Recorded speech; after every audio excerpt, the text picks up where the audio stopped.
Și acum dacă vrea fiecare să-mi spună maxim 2, 3, 5 cuvinte cum s-a simțit. Ce simte în momentul ăsta? Pe rând, începem de aici, Orice.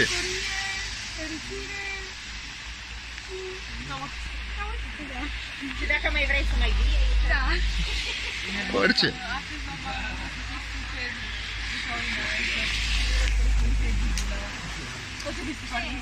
Am învățat să dorm în coraică. Deci atât de natură care îmi place. Și cred că o să o mai fac. Mulțumim. Haide, care mai vrea să mai zică un cuvânt? Un cuvânt. Eu m-am simțit bine și bucuros. Mulțumesc. Zi ceva, un cuvânt. M-am simțit bine. Mulțumesc. M-am simțit extraordinar.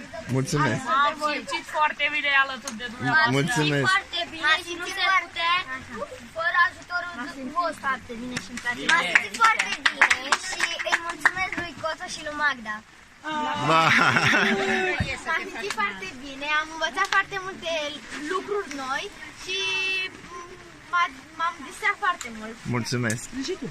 Păi, a fost o experiență foarte frumoasă, cu mici accidente, dar până la urmă a fost foarte frumos și vă mulțumim pentru tot. Eu m-am simțit foarte bine și mulțumesc, Bogdan, că ne-a învățat yoga!